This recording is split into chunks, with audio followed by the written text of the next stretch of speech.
में से कितनों ने कभी ऐसी परिस्थिति में आए कि जो आपके सोच से परे था, दुखदाई था, कष्टदायी था, सहन से परे हो गया, आपकी आंखों से आंसू निकलती चली गई और आप किसी को बता नहीं पा रहे, और ऐसी परिस्थिति में आप प्रभु को पास आकर प्रभु से कहते हैं कि प्रभु इस परिस्थिति को मुझसे दूर कीजिए, इस प्रकार के बुरे परिस्थिति, दुख देने वाले परिस्थिति को मुझसे दूर कीजिए। आप में से कितने लोगों ने कभी ऐसा प्रार्थना किया? सच बोलो, सब लोगों ने किया। वेरी गुड, सभी ने किया। हाँ, प्रभु ये एक बुरा परिस्थिति आए हुए हैं, हम इसमें रहना नहीं चाहते हैं, क्योंकि हमें पीड़ा के अलावा और कुछ नहीं दे, आंसू बहाने के अलावा कुछ और नहीं है, बस दुख उठाने के अलावा और कुछ है नहीं है। इसीलिए आप कभी उपवास में आते हैं, कभी आप अकेलेपन महसूस करते हैं और प्रभु से प्रार्थना करते हैं कि प्रभु कब तक, प्रभु कब तक, ये मेरा परिस्थिति कब बदलेगा, मुझे यहां से आप छुटकारा दीजिए, मुझे यहां से निकालिए, ये पूरे परिस्थिति को मुझसे दूर कीजिए। अक्सर लोग मसीही समाज में भी इस प्रकार के प्रार्थना करते हुए पाए जाते हैं, जो बिल्कुल भी गलत नहीं है, करना भी जरूरी है। हालेलुया। क्योंकि मैं सकेती में पड़ा हुआ परमेश्वर को पुकारा और उस आज एक वचन को आपके बीच में लेकर आता हूं। खुशियों के समय पर तो आप सबको आमंत्रित करते हैं, जब दुख आता है तो वो दुख में किसी को आमंत्रित करना तो दूर की बात है, क्योंकि लोग अक्सर दुख में आते नहीं हैं, खुशियों में तो ज्यादा आते हैं। जब आपके पास दुख आता है तो असलियत में बहुत सारे लोग आपको छोड़कर चले जाते हैं, दुख में आप अकेलेपन महसूस करते हैं, आपकी आंसुएं बहती रहती हैं, आप किसी को वो दुख शेयर नहीं कर सकते, बता नहीं सकते हैं, बस प्रभु से ये प्रार्थना करते हैं कि प्रभु कब तक मैं ये सहता रहूंगा। आज से ये वचन सुनने के बाद आपकी प्रार्थना और मेरी प्रार्थना बदल जाए, क्योंकि आज का ये टॉपिक रहेगा, अपने दुख में, अपने बुरे परिस्थिति में आप परमेश्वर को उस बुरे परिस्थिति के अंदर आप आमंत्रित कीजिए। Hallelujah, hallelujah. खुशियों के समय में आपने बहुतों को आमंत्रित किया, पर दुख के समय में अक्सर आप अपने बड़े नजदीक व्यक्ति को, जिसके साथ आप समझते हैं कि मेरा दुख ये फलाने व्यक्ति समझ सकता है, आप शेयर करने लगते हैं। और परमेश्वर के पास जब आते हैं, आप घुटने टेककर प्रार्थना करते हैं कि ये पूरा परिस्थिति मेरे से हट जाए। पर आज से आप ये प्रार्थना करें, मैं प्रार्थना करूंगा कि प्रभु मेरा ये बुरी परिस्थिति को हटाने के लिए मैं नहीं करूंगा, पर आप मेरे इस बुरे परिस्थिति में आप भी आ जाइए। Hallelujah, hallelujah. मेरे ये कष्टदायक परिस्थिति में आप भी आ जाइए, मेरे साथ शामिल हो जाइए। यशाया नबी जब सेवकाई करते हैं, परमेश्वर के सेवकाई जब करते हैं, वे बहुत से भली बातों को और बहुत से बुरे बातों को, बहुत से पवित्र बातों को और बहुत से दुष्टता की बातों को देखते हैं, दोनों ही पक्ष को देखते हैं। एक तरफ पवित्रता की कुछ बातें हैं तो दूसरी तरफ दुष्टता और पाप की बातें भी देखते हैं। एक तरफ सुरक्षा की बातें देख रहे हैं तो दूसरी तरफ असुरक्षा की बातें भी देख रहे हैं। किस प्रकार इस्राएल कष्ट से होकर गुजरने वाले हैं, तड़प के किस प्रकार जीने वाले हैं, अपनी आजादी को खोकर किस प्रकार वे अन्य राजा के हाथ में गुलामीपन को सहकर जाने वाले हैं, उन बातों को देखते हैं। जब वो देखते हैं तो परमेश्वर एक बात कहते हैं। यशाया उसके 43 की दूसरी आयत में परमेश्वर यशाया से कहते हैं, यशाया उसकी 43 की दूसरी आयत में परमेश्वर कहते हैं, जब तू जल में होकर जाए मैं तेरे संग संग रहूंगा, जब तू नदियों में होकर चले तब वे तुझे डुबो ना सकेगी। जब तू आग में चले तब तुझे आंच ना लगेगी और उसकी लौ तुझे जला ना सकेगी। Hallelujah, hallelujah. परमेश्वर इस्राएलियों यानी अपने संतानों को एक वादा, एक प्रतिज्ञा दे रहे हैं। कौन सी प्रतिज्ञा? आने वाले दिन में तुझे जल से होकर जाने का अवस्था आएगा, मैं तुझे जल से बचा कर रखूंगा, अलग रखूंगा। नहीं बोलते हैं, ध्यान से सुनिएगा। तुझे आने वाले समय पर आग से होकर जाना पड़ेगा, मैं तुझे आग से अलग रखूंगा। नहीं बोल रहे हैं। वो क्या कह रहे हैं? तेरे लिए वो आग का परिस्थिति, तेरे लिए वो पानी का परिस्थिति, तेरे लिए वो हानि का परिस्थिति, तेरे लिए विपरीत परिस्थिति, वो सब आएगा, लेकिन उस विपरीत परिस्थितियों में मैं तेरा संग रहूंगा। Hallelujah, hallelujah. ताली बजाकर एक बार प्रभु को धन्यवाद है। परमेश्वर ये नहीं कहते हैं मैं तुझे आग से अलग रखूंगा, मैं तुझे पानी से अलग रखूंगा। वो ये नहीं कहते हैं। वो कहते तो पानी से जाएगा लेकिन वो डुबोएगा नहीं। वजह क्या है? तो इसका मतलब सबसे पहला पानी में तो रहेगा। समझ गए? पानी में तो रहेगा। पानी में मैं तुझे जाने दूंगा, कष्ट को तेरे पास आने दूंगा, लेकिन याद रखना उस कष्ट में मैं भी तेरे साथ रहूंगा। Hallelujah, hallelujah. आग तेरे ऊपर आएगा लेकिन तुझे जला। वजह क्या है? आप आग में हैं तब भी आप जल नहीं रहे हैं। वजह क्या है? क्योंकि परमेश्वर तेरे संग है। हालेलुया। समझ रहे क्या? बुरे परिस्थितियां आएंगे, आप जो सोचे नहीं हैं ऐसा परिस्थिति आपके जीवन में आएगा, परंतु डरना नहीं, क्योंकि मैं उस परिस्थिति में तेरे संग रहूंगा। Hallelujah, hallelujah. वो ये नहीं कह रहे हैं मैंने जो तुम्हें चुन लिया है, मैंने जो तुम्हें अपने संतान करके मान लिया है, मैंने जो तुम्हारे नाम को अपने हथेली में गोद कर लिख लिया है, अब से तेरे पास कोई प्रकार का समस्या नहीं आएगा। नहीं बोलते, कहते हैं आएगा। जल के रूप में तुझे डुबोने की चीजें आएंगी, आग के रूप में तुझे भस्म करने के लिए कोई चीजें आएंगे, पर याद रखना उस जल में भी और उस आग में भी मैं तुम्हारे संग संग रहूंगा। Hallelujah, hallelujah, hallelujah. परमेश्वर ऐसा नहीं है कि ट्रबल्स को बाहर कर दिए हैं, चिंताओं को दूर कर दिए हैं, आग को हमसे दूर कर दिए हैं, या पानी जो हमें डुबोने की चीजें आती हैं वो हमसे दूर कर दिए हैं। नहीं, वो कह रहे हैं तुम्हारे ऐसे बुरे परिस्थिति में भी मैं तुम्हारे साथ रहूंगा। दाऊद ने एक बार ऐसा प्रार्थना किया। हमने यशायाह से ये वचन को सीखा कि पानी तुझे डुबो ना सकेगी, ना आग तुम्हें जला सकेगी। इस प्रकार दाऊद, प्रभु का दास दाऊद एक प्रकार की प्रार्थना करते हैं जो हमारे बच्चों ने याद की है। भजन संहिता 23 उसकी 4वीं आयत को जरा पढ़ेगा। भजन संहिता 23 उसकी 4वीं आयत जल्दी से।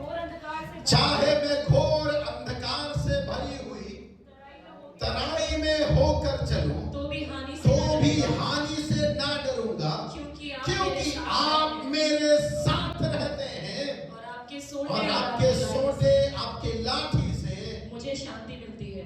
क्या मिलती है? कब मिलती है? कब मिलती है?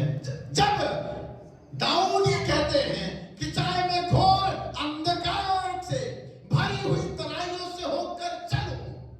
इसका मतलब क्या है? क्या सारी परिस्थिति उसके पक्ष में है? क्या सारी परिस्थिति उसके पक्ष में है? कौन सी तराई में चल रहे हैं? अंधकार की, घोर अंधकार। अंधकार भी नहीं है हिंदी में, घोर अंधकार। घोर अंधकार का मतलब क्या होता है? हाँ जी, भयानक अंधकार। दूर दूर तक कोई ज्योति रोशनी नहीं है, दूर दूर तक आपको कुछ भी दिखाई नहीं दे रही है। दाऊद क्या कहते हैं? ऐसे घोर अंधकार में भी मैं, बढ़िया ना, मुझे देख रहे हैं, ऐसे घोर अंधकार में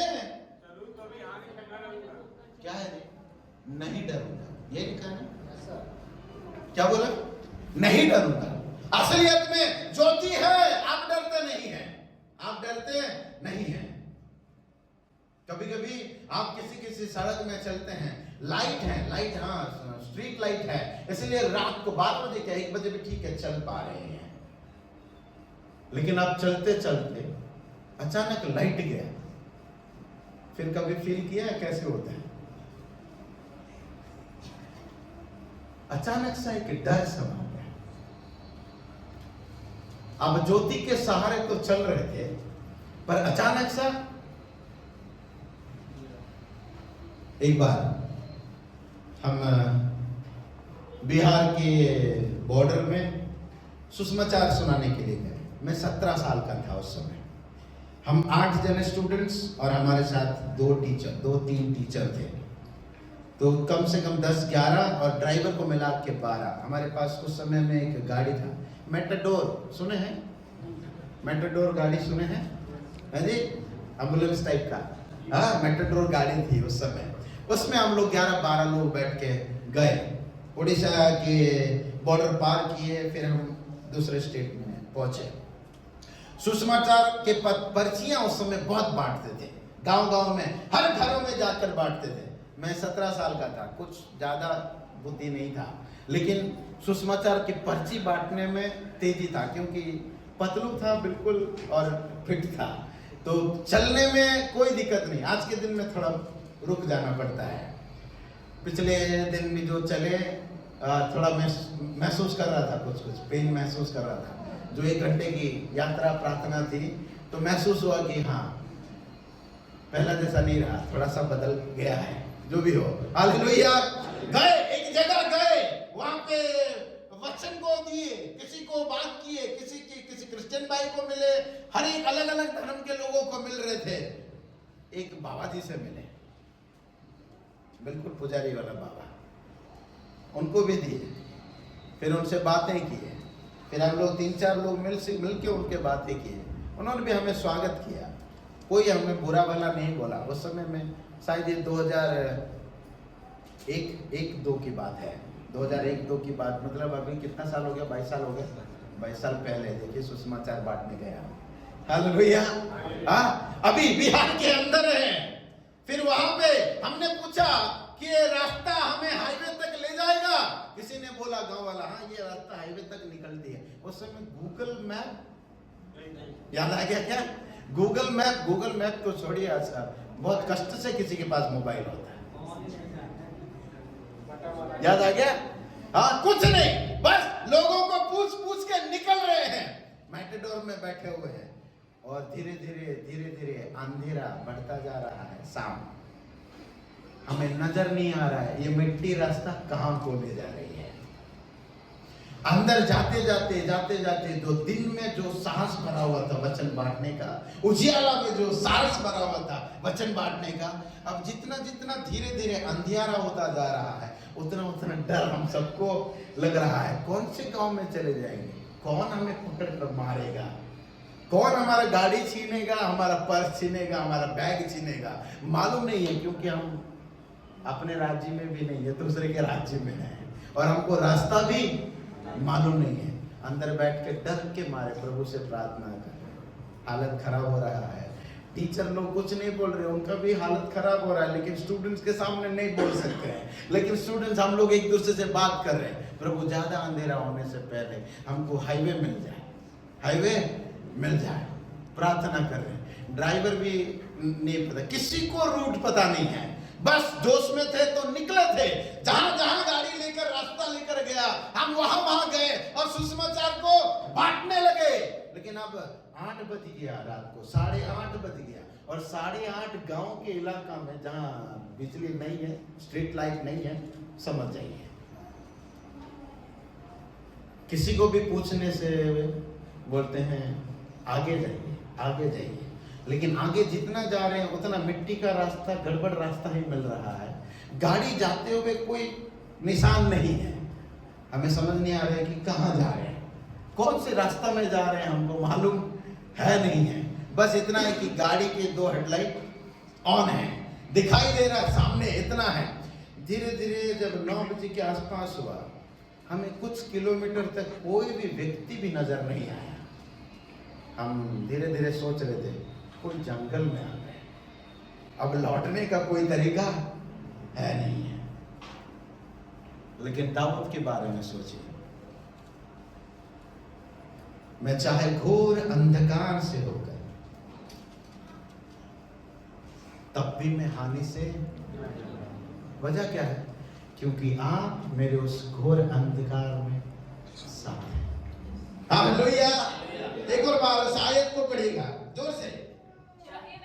चाहे मैं घोर अंधकार से भरी हुई तराई में होकर चलूं, तो भी हानि से ना डरूंगा, क्योंकि आप मेरे साथ। कैसे? आप दाऊद ने परमेश्वर से ये प्रार्थना नहीं कर रहे यहाँ पे, मुझे लगता है पहली बार ये वचन हमको मिल रहा है। दाऊद प्रभु से ये प्रार्थना नहीं कर रहे, प्रभु घोर अंधकार को हटा दीजिए, रोशनी जल्दी से ले आइए। वो नहीं कह रहे, वो ये कह रहे हैं जब भी मैं घोर अंधकार से उस तराई से चलूंगा, मैं आने वाले कोई भी हानि से नहीं डरूंगा। वजह क्या है? क्योंकि मैं जानता हूं उस घोर अंधकार में भी आप मेरे साथ हैं। Hallelujah, hallelujah, hallelujah. हम अक्सर बुरे परिस्थिति में आते हैं, लेकिन अक्सर प्रार्थना ये करते हैं कि प्रभु आप ये बुरे परिस्थिति मेरे से दूर कीजिए। आज का वचन ये है कि आप जब भी बुरे परिस्थिति में आए तो प्रभु को इनवाइट करते हुए कहें कि प्रभु आप मेरी इस परिस्थिति में आ जाइए। हालेलुया। दानियेल के पुस्तक उसके 3 अध्याय में एक घटना है, हम पढ़ने नहीं जा रहे हैं। दानियेल के 3 अध्याय में एक घटना लिखी गई है। दानियेल के 3 मित्र में राजा के द्वारा पास किया गया एक बड़ा सा नियम का उल्लंघन करते हैं। क्या है? कि मूर्ति के सामने दंडवत करने के अलावा और किसी के सामने झुक नहीं सकते हैं। शैद्रक, मेशक, अबेदनगो करके दानियेल के 3 मित्र थे। इन्होंने क्या किए? उस मूर्ति के सामने घुटने टेकने से मना कर दिया।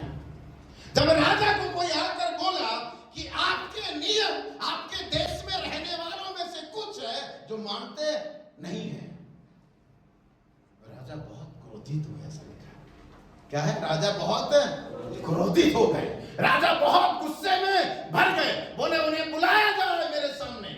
उन्हें बुलाया गया। बुलाने के बाद राजा उनसे पूछते हैं, क्या पूछते हैं? कि अगर आप ऐसे नहीं मानोगे तो कोई तुम्हें मेरे हाथों से छुड़ा सकता है? क्या पूछ रहे?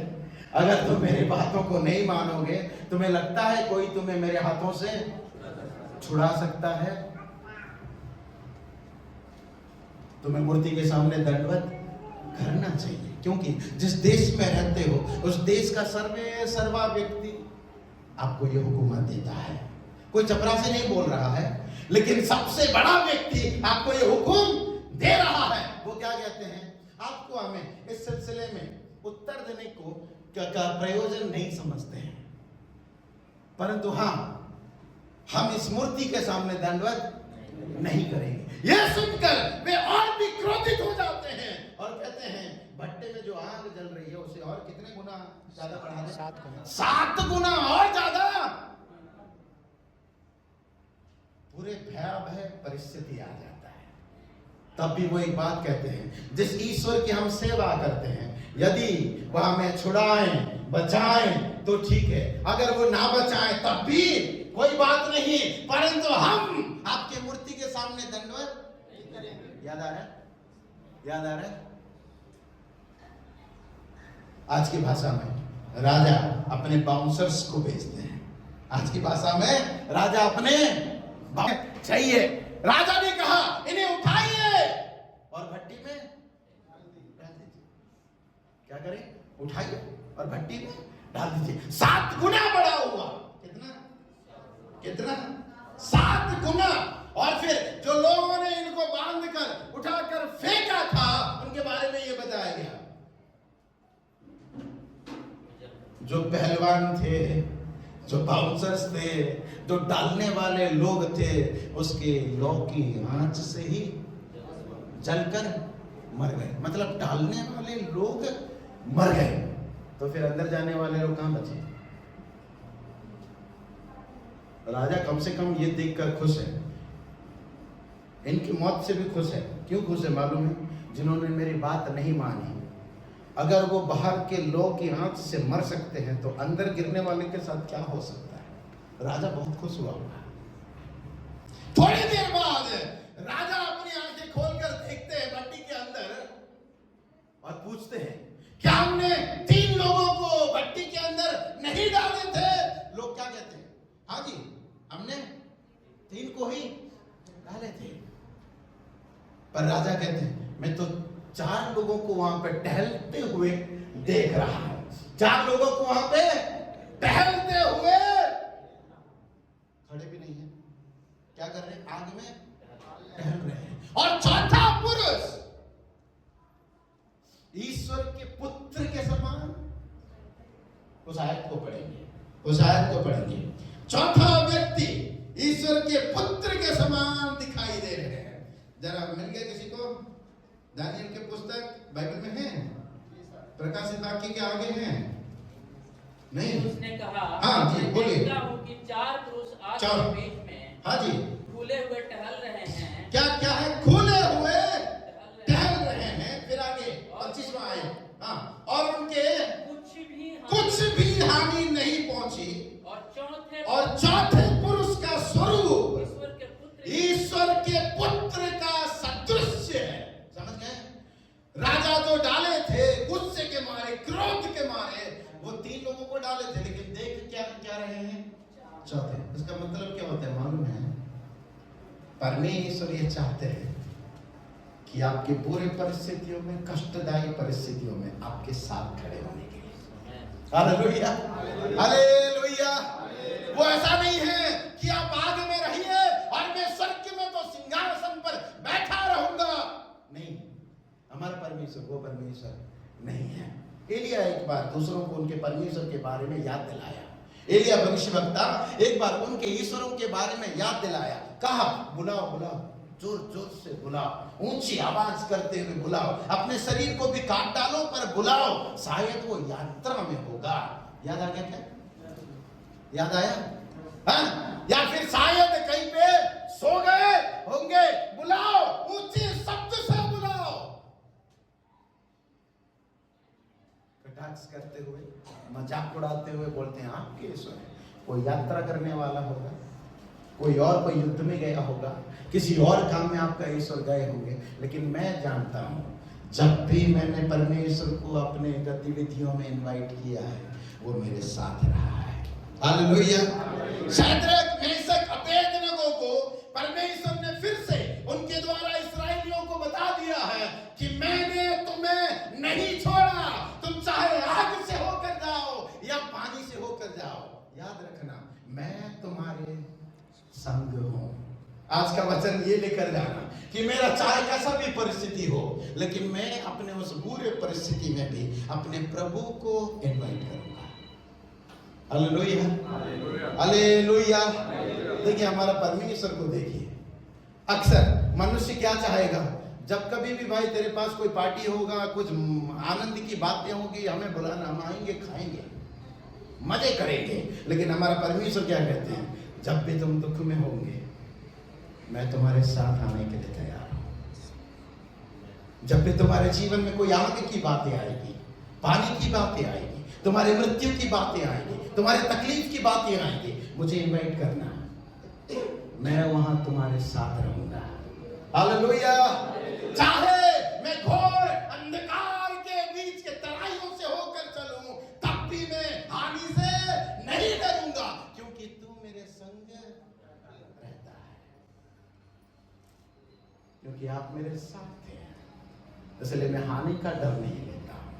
मैं पानी से होकर गुजरूं, मैं डरूंगा नहीं, क्योंकि आप मेरे संग हैं। मेरे बुरे परिस्थिति कैसे भी हो, मैं जानता हूं कि मैं इसे जीतूंगा, क्योंकि आप मेरे संग हैं। चाहे मुझे बेड़ियों से जकड़ा जाए, तब भी मैं भजन को गाऊंगा, क्योंकि आप मेरे संग हैं। Hallelujah, hallelujah, hallelujah, hallelujah. Yusuf के जीवन में उनके भाइयों ने उनको बेच डाला, कोई मारने की कोशिश की, कोई बेच दिया, फिर वो अपना देश से उन्हें निकाल कर कोई व्यवसाय करने वाले इस्माइली ने उन्हें मिस्र देश में ले जाते हैं और मिस्र देश में उन्हें बेच देते हैं। 39 अध्याय अगर आप पढ़ते हैं उत्पत्ति के पुस्तक 39 अध्याय, तो आपको वहां पे 3 बार ये बात को मिलेगा, 3 बार मिलता है। दूसरी आयत में, तीसरी आयत में और 21वीं आयत में ये तीनों ही शब्द कहते हैं। 44 के घर में रहकर काम करते समय ये लिखा गया है कि यहोवा उसके संग थे, यहोवा उसके संग थे। दूसरा जो बात बताया मैंने, उसमें खुद वो मालिक देखता है कि परमेश्वर इसके संग है। उसके बाद ये बताया गया है कि उनके पत्नी ने उनके ऊपर बुरे दृष्टि डालती है और उन्हें बंदीगृह में डाल दिया जाता है। बंदीगृह में सालों सड़ने के बाद या फिर सालों रहने के बाद, दुख उठाने के बाद भी, उस आयत 21वीं आयत में लिखा गया है तब भी परमेश्वर उसके संग थे। इसका मतलब क्या है? यूसुफ समय समय पर भिन्न प्रकार की बुरे परिस्थितियों से गुजर रहा था, अपने भाइयों से होकर बुरे परिस्थिति में धकेल दिया गया, व्यवसाय करने वाले लोगों से धकेल दिया गया, फिर किसी के बुरे नजर के वजह से उन्हें के बुरे परिस्थितियों में धकेल दिया गया। लेकिन हर प्रकार के बुरे परिस्थितियों में ऐसा लिखा है परमेश्वर उसके संग थे। हालेलुया। यूसुफ ने कभी भी घुटने में आकर प्रभु से ये प्रार्थना नहीं किया, प्रभु मुझे अपने पिताजी के घर वापस ले जाइए, मुझे ये पूरे परिस्थिति से बचाइए। कभी यूसुफ के जीवन से यह प्रार्थना करते हुए नहीं मिलेगा, लेकिन ये बात मिलेगा, वो जानते हैं कि मेरा प्रभु इस हर परिस्थिति में मेरे साथ है। Hallelujah, hallelujah, hallelujah. एक बार चेले अपने गुरु के साथ यानी मसीह यीशु के साथ एक पार से दूसरे पार की ओर जा रहे थे। यीशु ने दिन भर सेवकाई किया और शाम होते हुए अपने चेलों से कहा, चलो हम उस पार चलते हैं। याद आ गया होगा, चलो हम उस पार चलते हैं। यीशु मसीह शायद दिन भर सेवकाई करते हुए थक गए हैं और वो नाव के पिछले भाग में जाकर सो जाते हैं और वहां पे थोड़ी देर बाद आंधी और तूफान चलती है। सारे चेले डर जाते हैं, सारे के सारे चेले डर जाते हैं। कोई जाकर यीशु से बोलते हैं, हे प्रभु, हे गुरु, क्या आपको हमारी चिंता, पढ़े है ना बाइबल, क्या आपको हमारी चिंता नहीं है? तब यीशु उठते हैं और उनसे कहते हैं, हे अल्प विश्वासी। क्या कहते हैं? हे अल्प विश्वासी। कि कहते हुए वे आंधी और तूफान को डांटते हैं, शांत हो जाओ।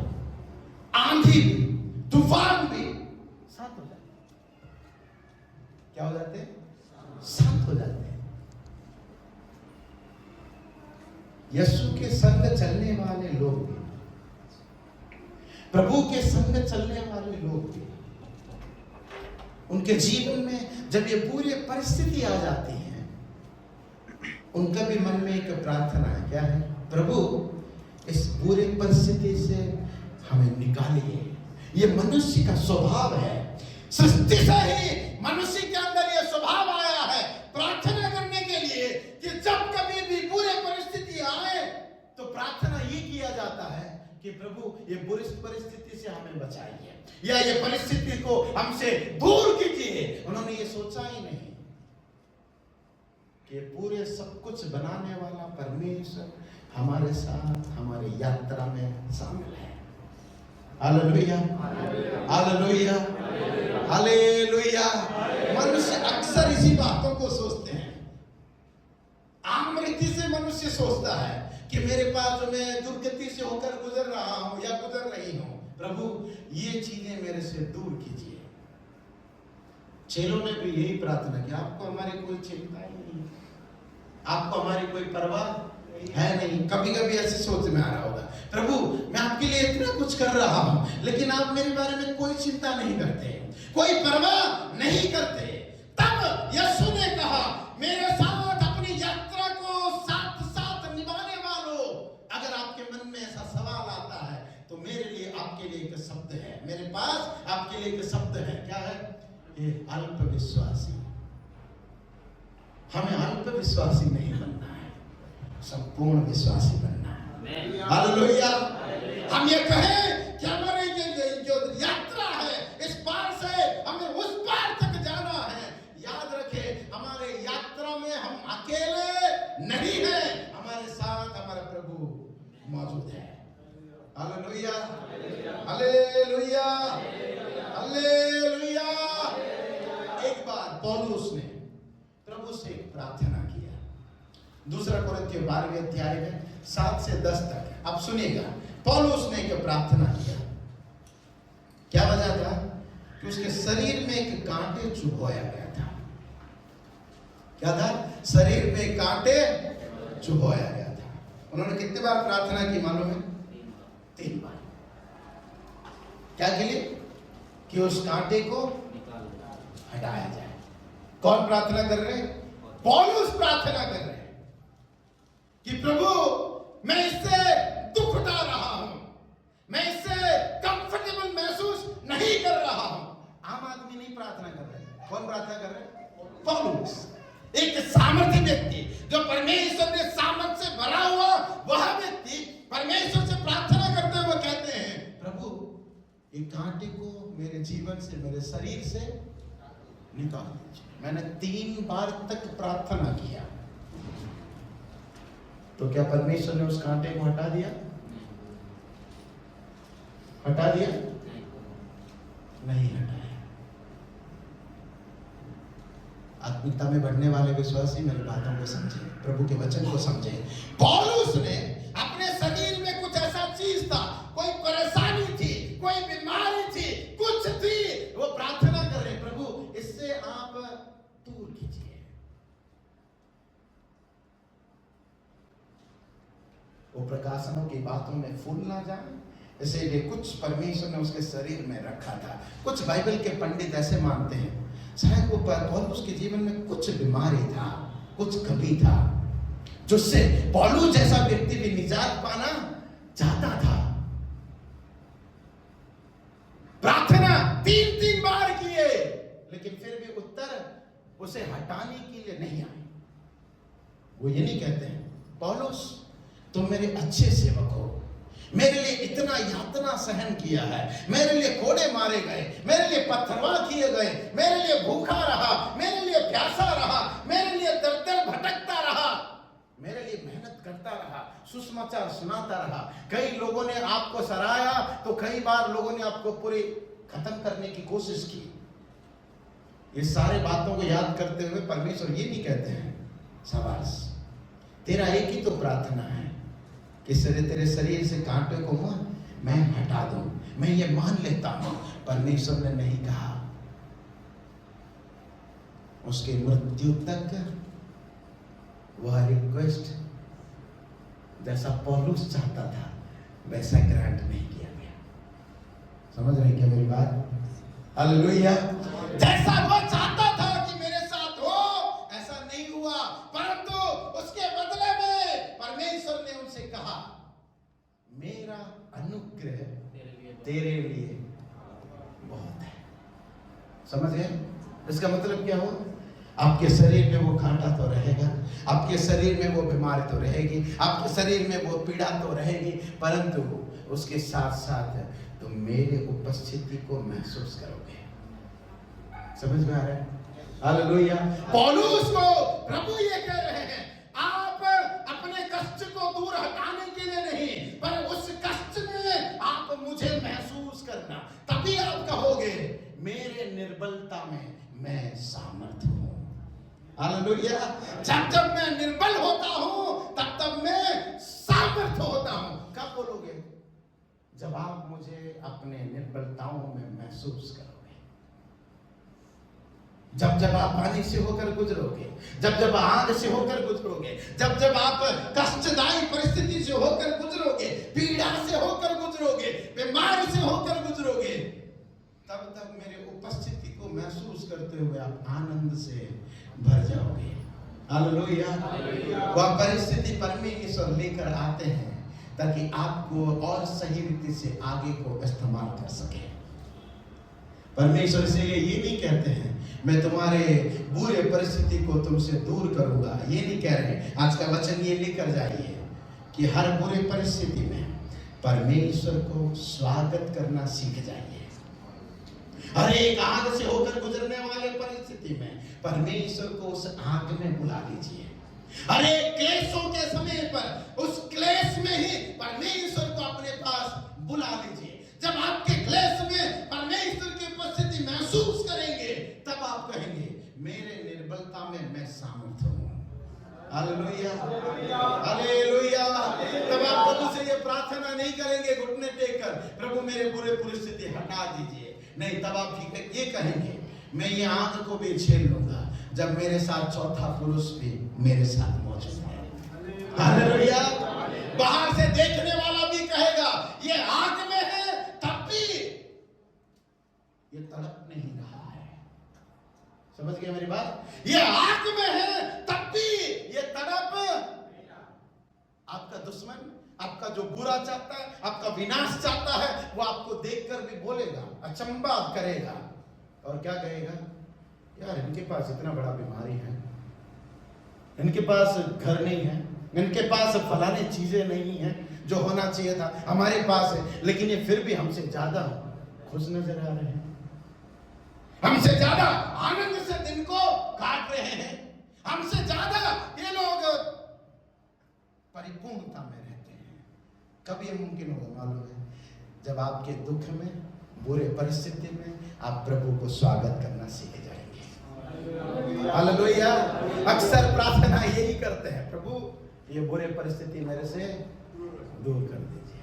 चेलों ने भी यही किया, पौलुस ने भी यही किया, लेकिन इन सबको प्रभु सिखा रहे थे दूर करने के लिए नहीं, अब आपका स्टेज थोड़ा सा बढ़ जाए, क्योंकि ये बार बार ऐसा परिस्थिति आता रहेगा, जीवन भर ऐसा विपरीत परिस्थिति आता रहेगा, लेकिन आपको सीख जाना है कि उस बुरे परिस्थिति में आप ही नहीं आपके प्रभु को भी स्वागत कर लीजिए, हम साथ साथ चलेंगे।